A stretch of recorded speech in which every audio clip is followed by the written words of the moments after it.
Sampurasun. Salam damai seluruh alam.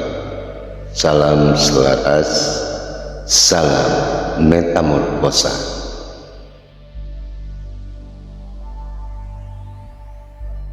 Di tanah para karuhun, dalam hembusan angin hening, seorang manusia lahir tanpa gemuruh. Namun langkahnya menggema sampai ke akar-akar bumi. Ia datang tidak membawa pedang, tidak memamerkan jabatan, tetapi mengenakan pakaian serba putih berikat kepala Sunda berwarna putih. Simbol niat suci, simbol kesetiaan kepada tanah dan leluhur. Di tengah hiruk pikuk zaman yang semakin kehilangan jati diri, hadir sosok yang berjalan tenang tapi penuh makna. Ia bukan hanya politisi, bukan pula sekedar tokoh budaya. Ia adalah cermin dari leluhur yang bangkit kembali dalam wajah manusia masa kini. Simbol dari Maung, manusia unggulan. Konsep luhur dari manusia Sunda yang tangguh, santun, dan menyatu dengan alam dan rakyatnya. Di negeri yang pernah dijaga para resi dan leluhur, kini lahir kembali satu cahaya dari dalam gelapnya zaman. Ia tidak membawa kereta emas, tak bersenjata, bahkan tidak mengandalkan partai besar atau kuasa modal.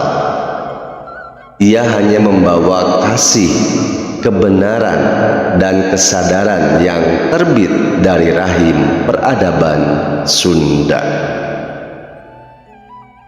Dalam balutan sederhana, pakaian putih, ikat kepala, dan mata yang teduh, ia hadir sebagai penjaga gerbang antara masa lalu dan masa depan. Bukan untuk mengulang sejarah, tapi menghidupkan ruh sejarah dalam realita baru.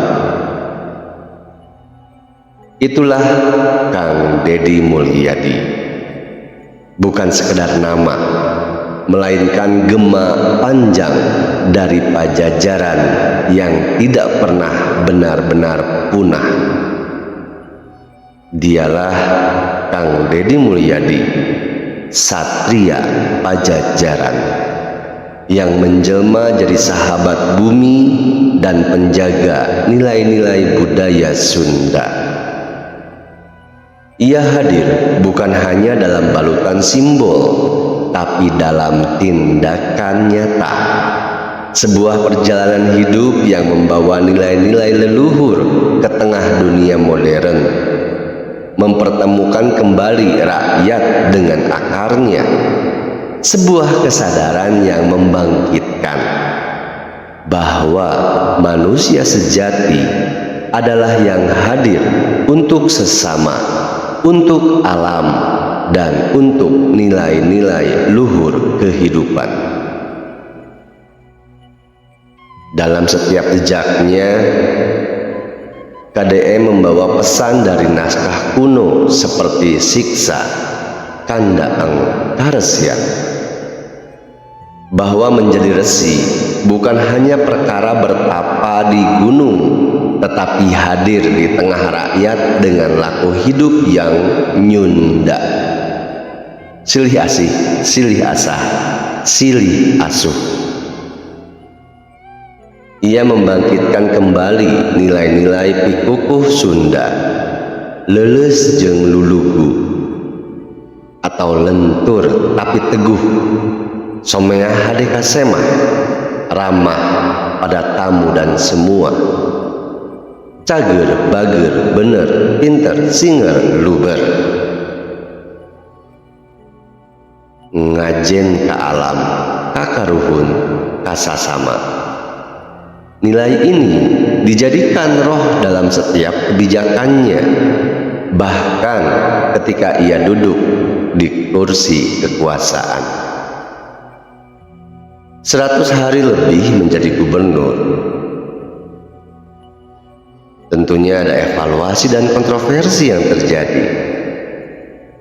Sebagai gubernur, KDM tidak memilih berdiri di balik meja. Ia berjalan menyusuri kampung, menyapa rakyat kecil, dan mendengarkan langsung denyut luka sosial mereka. Ia menghapus sekat elitisme birokrasi dan menghidupkan kembali sistem gotong royong. Program-programnya terbukti ada pada kebijakan penataan cagar budaya, pemberdayaan UMKM berbasis kearifan lokal, sekolah gratis berlandaskan budi pekerti Sunda. Lalu kepada revitalisasi lembur adat dan ritus leluhur. Ini membuat publik kembali melihat bahwa kebijakan tak harus selalu modern dan asing, melainkan bisa membumi dan membangkitkan akar budaya sendiri. Namun tak semua merestui. Tidak semua merestui. Lawan politiknya menyebarkan narasi miring, menuduhnya mistik, populis, hingga terlalu lokal. Padahal inilah bentuk keberpihakan kepada jati diri bangsa yang sudah sejak lama digembar-gemborkan. Mari kembali ke jati diri bangsa. Kembali ke jati diri bangsa adalah kembali pada akar, bukan menolak kemajuan. KDM tidak pernah memaksakan konsep barat ke masyarakat. Ia membangun pemahaman dari bawah. Mau bukanlah pemangsa, tetapi penjaga. Manusia unggulan adalah manusia spiritual yang bekerja untuk bumi dan rakyat, bukan untuk ambisi pribadi. Ia mencontohkan bagaimana orang bisa memimpin dengan kasih, dengan olah rasa, tanpa perlu menjual agama, ras, atau kepentingan partai. Sebagaimana Jongko Joyoboyo dan Wangsit Siliwangi pernah menubuatkan, akan datang pemimpin yang hadir dari rakyat, mencintai rakyat, dan menghidupkan kebenaran dalam tindakan. KDM menjadi simbol nyata Pancasila yang hidup. Ketuhanan, ia hormat pada semua agama dan menghidupkan ruh spiritualitas asli Nusantara. Kemanusiaan, ia menolak sekat etnis dan membela Tionghoa dan non-Sunda dalam banyak kebijakan. Kerakyatan, Musrembang dijadikan forum rakyat sesungguhnya, bukan formalitas tahunan. Keadilan sosial, dari anak yatim hingga janda tua diberi program keberdayaan berbasis komunitas. Secara psikospiritual, KDM menghadirkan pendekatan healing. Ia membiarkan rakyat menangis bersamanya, tertawa bersamanya. Ia menyadarkan bahwa luka kolektif bangsa hanya bisa disembuhkan oleh pemimpin yang hadir seperti ayah atau ibu spiritual. Energi kasih sayangnya mampu mengurai trauma masyarakat terhadap kekuasaan dan membuka ruang keterhubungan antara batin pemimpin dan rakyat. Manunggaling Kaula Gusti. Secara psikologi, kepemimpinan KDM membangkitkan rasa memiliki, rasa aman, dan kepercayaan publik. Dalam studi kontemporer disebut sebagai model transformational leadership. Namun KDM menyebutnya kepemimpinan leluhur, membangkitkan rasa, bukan sekedar perintah. Di tengah dunia yang kehilangan jati diri karena arus globalisasi, banyak negara kini kembali ke akar budayanya dan maju pesat dari berbagai macam bidang. Jepang dengan Bushido, Korea dengan Konfusianisme, India dengan Sanata Dharma. Indonesia melalui figur seperti KDM, bangsa ini bisa bangkit dan memeluk kembali jati dirinya, bukan lewat simbol-simbol kosong, tetapi lewat laku nyata. KDM mungkin seorang, tapi semangatnya adalah undangan untuk setiap generasi muda yang lupa pada asalnya, untuk setiap pemimpin yang ragu untuk jujur, untuk setiap rakyat yang merasa tidak penting lagi. Ia adalah epos hidup dari manusia unggulan Nusantara. Ia adalah Sang Hyang Maung. Ia adalah kita, jika kita berani kembali menjadi manusia sejati. Kang Deddy menjadi representasi dari Satrio Piningit yang hadir bukan dalam bentuk mistis, tapi nyata, melalui kerja nyata, ajaran dan perilaku yang membumi. Ia tidak berbicara soal agama sebagai dogma, melainkan ajaran hidup sebagai warisan budaya leluhur. Dalam sikap, tutur, dan tindakannya tergambar sosok pemimpin yang mengabdi dalam sunyi, yang membumi tanpa banyak pamrih. Menyatunya leluhur dan rakyat. Beliau seringkali terlihat menaiki motor, menyapa rakyat, mendengarkan curhat orang-orang kecil, menampung keluh kesah mereka. Semua itu adalah bentuk laku spiritual seorang satrio zaman ini. Ia tidak hanya menyerap penderitaan rakyat, tetapi juga menjadi ruang pengakuan bagi mereka yang tidak pernah didengar. Kang Deddy adalah gambaran ratu adil dalam laku, bukan jabatan. Ajian leluhur ada dalam perbuatannya, yaitu nilai silih asah, silih asih, silih asuh menjadi nafas dalam setiap tindakan Kang Deddy. Ia mengajarkan kebijaksanaan bukan lewat pidato, melainkan tindakan nyata, menyelamatkan pohon, membantu orang tua, dan menjaga warisan budaya. Dalam setiap langkahnya, kita melihat kembali nilai-nilai Sunda yang hidup, bukan hanya dikenang. Pajajaran bukan sekedar sejarah. Dalam tubuh Kang Deddy mengalir nilai-nilai pikukuh Sunda, kearifan Paku Jajar, dan semangat Mandala Nusantara. Ia menghidupkan ulang kearifan lokal sebagai jalan spiritual di era modern.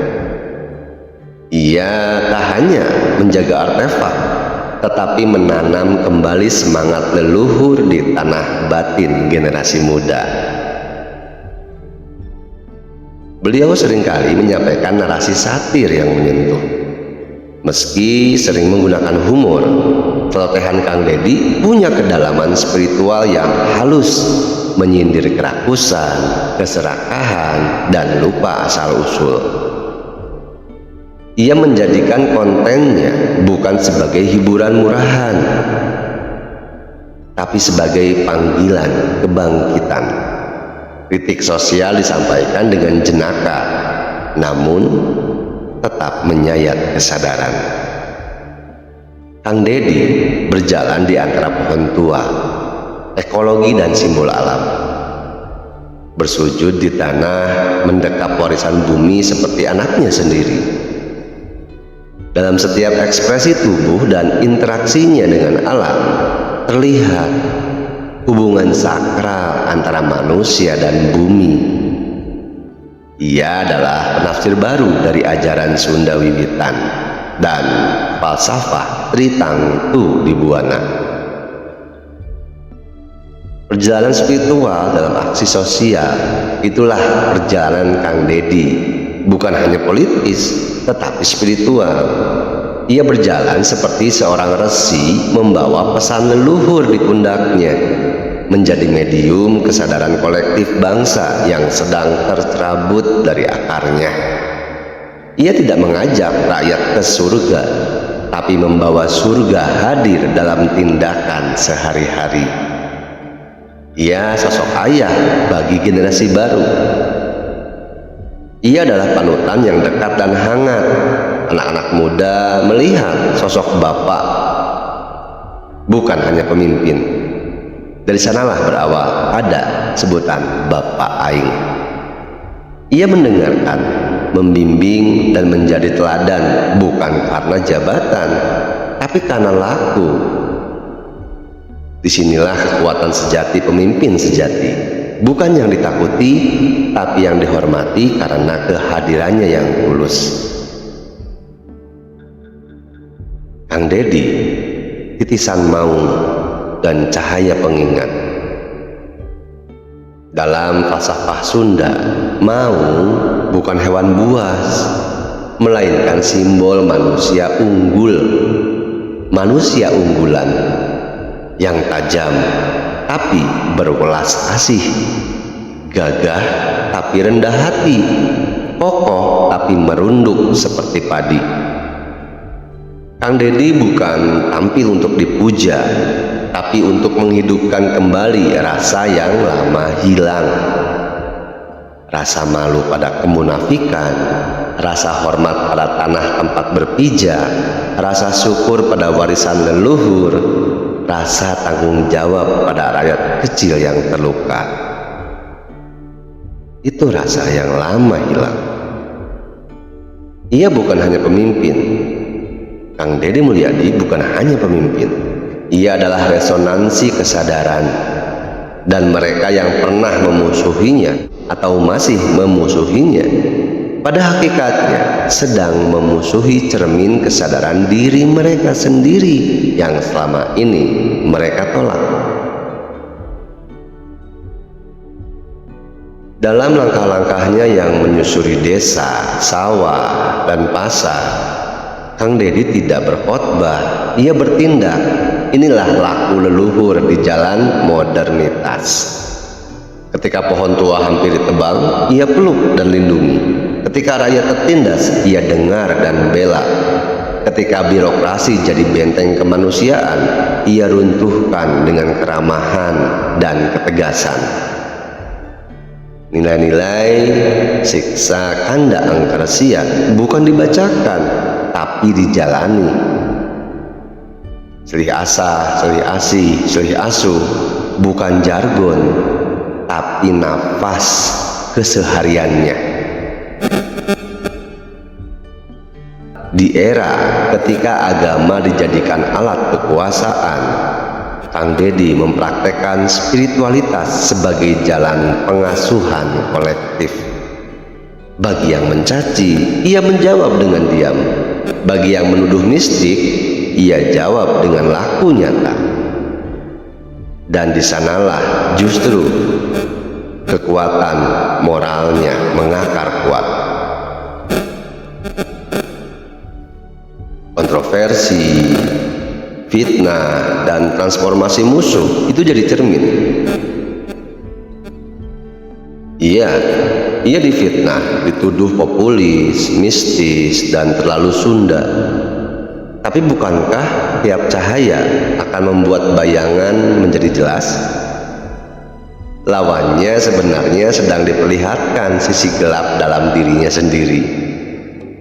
Bagi mereka yang kontra, narasi ini bukan untuk melawan, Saya menyampaikan ini bukan untuk melawan, bukan untuk menyerang, tetapi mengajak pulang ke hati nurani bahwa musuh sejati bukanlah Kang Deddy, tapi rasa takut untuk berubah, ego untuk menguasai, dan ketidakmauan untuk mendengar suara bumi. KDM bukan ingin menang dalam politik, ia ingin menang dalam batin rakyat, dan ia melakukannya tanpa pedang, tanpa seruan amarah, tapi dengan sujud di tanah dan tawa tulus kepada siapapun. Inilah contoh kepemimpinan sebagai terapi kolektif bangsa. Di zaman di mana pemimpin menciptakan jarak, Kang Deddy membuka pelukannya. Di era ketika kekuasaan menimbulkan trauma, ia hadir sebagai ayah kolektif, membiarkan rakyat menangis di pundaknya, lalu bangkit bersama. Secara psikologi modern, ia bukan hanya pemimpin, tapi trauma healer nasional. Ia tidak menjanjikan kemewahan, tapi keadilan. Ia tidak memamerkan kekuasaan, tapi kehadiran. Ia tidak menggurui, tapi menemani. Pemimpin besar tidak mengajarkan dengan pidato, tapi dengan pelukan dan tindakan. Dan itu yang dilakukan Kang Deddy Mulyadi. Menjadi ruang aman untuk jiwa bangsa yang rapuh. Dan ini penanda kebangkitan jati diri melalui laku dan simbol. Kang Deddy Mulyadi bukan hanya menyelamatkan artefak, tapi menanamkan kesadaran hidup berbudaya kepada generasi baru. Sekolah berbasis budi pekerti, UMKM dengan semangat gotong royong, ritual budaya dijadikan identitas, bukan tontonan. Simbol Satrio Piningit dalam diri Kang Deddy Mulyadi tidak berbentuk mistis, tapi sangat nyata. Ia tidak mengejar kekuasaan, justru kekuasaan yang datang karena kepercayaan rakyat. Pajajaran sebagai kesadaran, bukan sekedar sejarah. Melalui Kang Deddy Mulyadi, Pajajaran bukan hanya catatan di museum. Ia menjadi roh yang menitis dalam tindakan modern. Kejujuran, welas asih, penjagaan bumi, kearifan lokal dalam kebijakan global.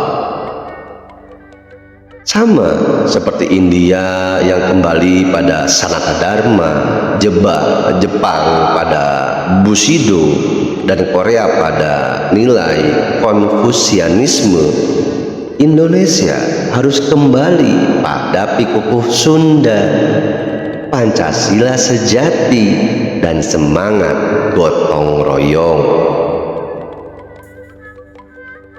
Satir, humor, dan kejujuran merupakan tiga hal yang menjadi ciri khas Kang Deddy Mulyadi.